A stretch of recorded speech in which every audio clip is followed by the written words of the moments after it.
When you're at work, okay, you're going to get ahead. You have to start thinking long-term career.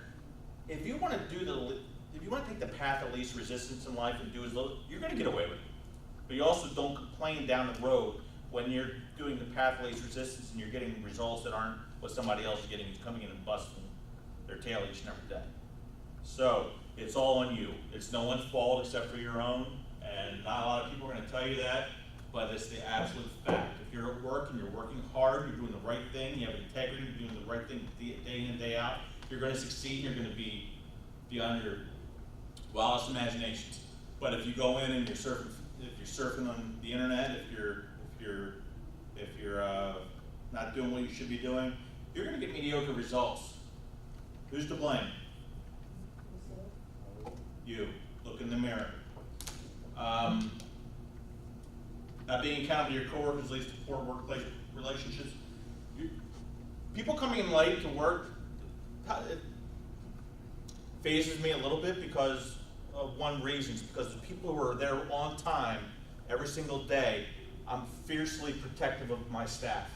So if you're coming in late every day, you're making them work harder, and that's not fair to them. That's why you have to go.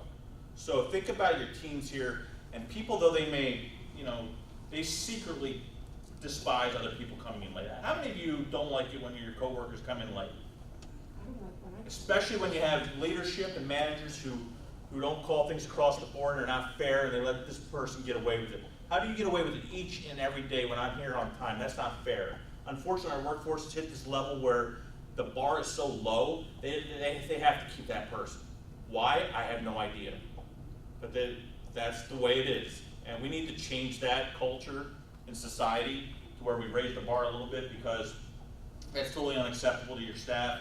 And managers do crawl, I was like that, and I make sure, I write people up and I'll terminate them.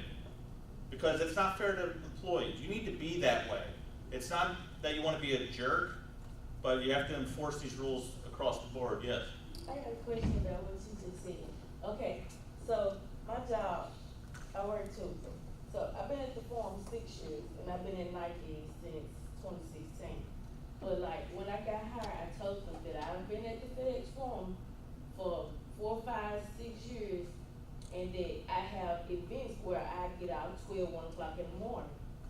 So like what was it, last weekend, they had a problem with me coming in at 8 because I worked five straight days. I came in for shifts that they needed at Nike, and I worked late at the FedEx farm. So I told them I can't make it to work at 4 o'clock in the morning if I'm getting off at 12 o'clock Friday night.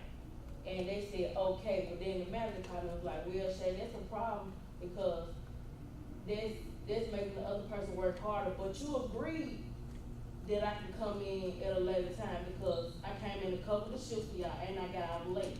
And I pre-prepped everything that needs to be set out the next morning. So Right. what that don't make sense. Like, how is it still causing a problem for the other worker if I already pre-did everything that we have to do the next morning?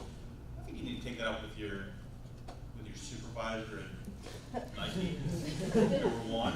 That don't make sense. I will say that different managers handle things differently. How do you think I would have handled this situation were I there? Think you was, okay, Shay, thank you for pre-setting everything. Because like, we have to come in at 4:30, so that means we have to cut fruit, stock anything that the last shift didn't do. But I had work that morning, the day before for them, and I pre-did everything that morning so the night shift wouldn't touch it. So the person that come in, all thing they gotta do is just put down this, Right, they I don't have understand. to do our extra work. I understand. I'm sympathetic to your issue. Now, did you explain this when the person hired you at Nike? Did you explain to them this situation? Yeah, like, I've been there. Right. Well, I think if you explain it to your supervisor who hired you, that you could, which was who? You. It was me. So, I just think it's the function of inept leadership.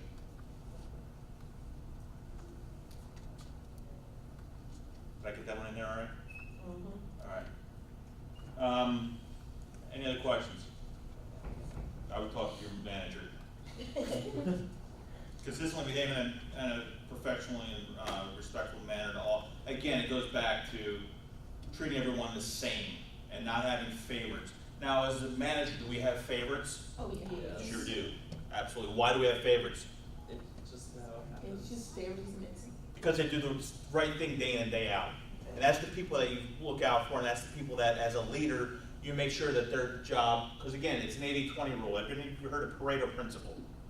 It's a Pareto. Everything is 80-20 basically in life. 20% of the people cause 80% of the problems, 20% of your guests, or 80% of your profit. That's the, yes? What happens if you're the person that's the favorite is the one that causes the issues? Ooh, that's good. That's a good one.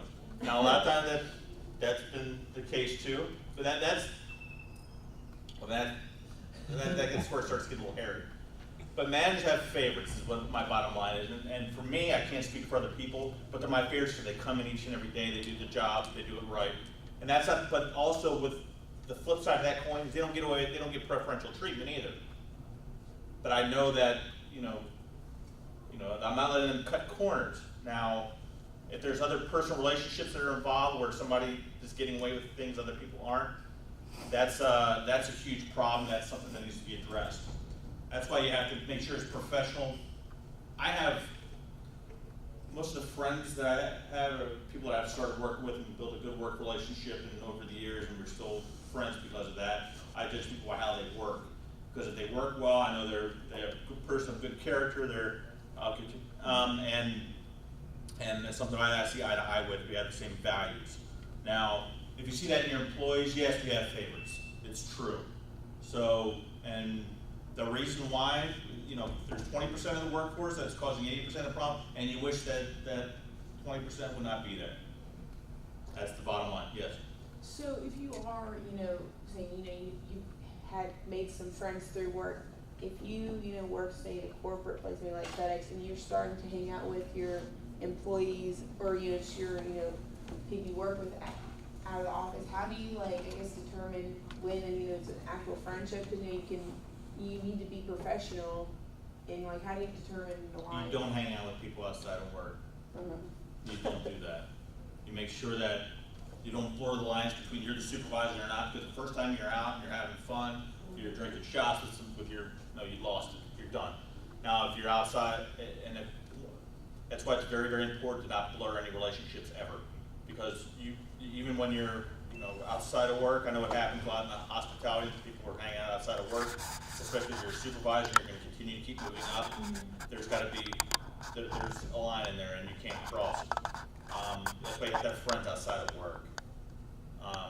You can't just rely on work friends. You need to be able to disassociate yourself with that a little bit,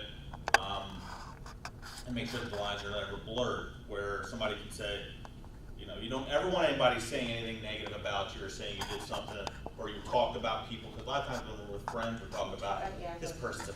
You can't do that, because once you do that, it's done. Yes. I fully